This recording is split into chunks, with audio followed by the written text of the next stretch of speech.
दूसरे दिन ब्रह्म मुहूर्त में निद्रा त्याग कर मुनि विश्वामित्र तीर्ण शैयाओं पर विश्राम करते हुए राम और लक्ष्मण के पास जाकर बोले, हे राम और लक्ष्मण, जागो, रात्रि समाप्त हो गई है। कुछ ही काल में प्राची में भगवान भुवन भास्कर उदित होने वाले हैं। जिस प्रकार वे अंधकार का नाश कर समस्त दिशाओं में प्रकाश फैलाते हैं, उसी प्रकार तुम्हें भी अपने पराक्रम से राक्षसों का विनाश करना है।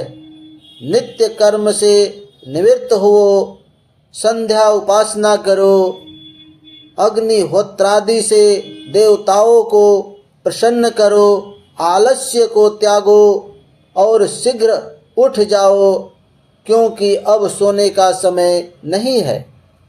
गुरु की आज्ञा प्राप्त होते ही दोनों भाइयों ने शैया त्याग दिया और नित्य कर्म एवं स्नान ध्यान आदि से निवृत्त होकर मुनिवर के साथ गंगा तट पर चल दिए।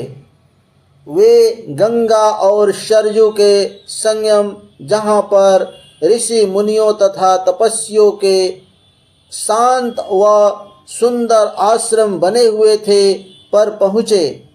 एक अत्यंत सुंदर आश्रम को देखकर रामचंद्र ने गुरु विश्वामित्र से पूछा, हे गुरुवर, यह परम रमणीक आश्रम किन ऋषि का निवास स्थान है? राम के प्रश्न के उत्तर में ऋषि विश्वामित्र ने कहा, हे राम, यह एक विशेष आश्रम है। पूर्व काल में कैलाशपति महादेव ने यहाँ घोर तपस्या की थी।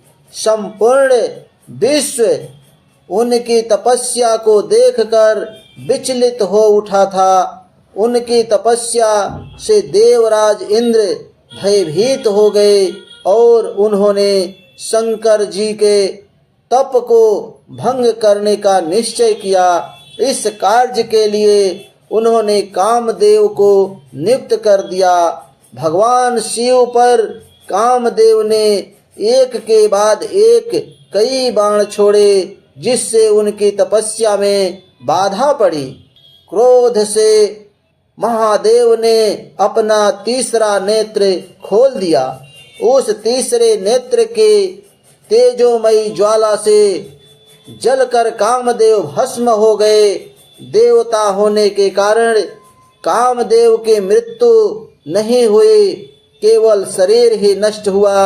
इस प्रकार अंग नष्ट हो जाने के कारण उनका नाम अनग्न हो गया और इस स्थान का नाम अंग देश पड़ गया।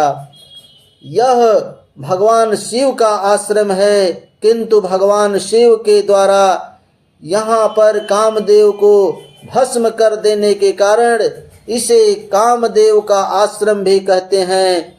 गुरु विश्वामित्र की आदेशानुसार सभी ने वहीं रात्रि विश्राम करने का निश्चय किया।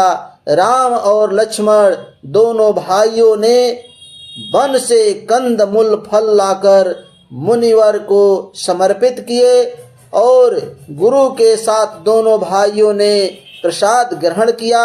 तत्पश्चात स्नान, संध्या, उपासना आदि से निवृत्त होकर के राम और लक्ष्मण गुरु विश्वामित्र से अनेक प्रकार की कथाएं तथा धार्मिक प्रवचन सुनते रहे। अंत में गुरु की यथोचित सेवा करने के पश्चात आज्ञा पाकर वे परम पवित्र गायत्री मंत्र का जप करते हुए तीर्ण शैयाओं पर जाकर विश्राम करने लगे।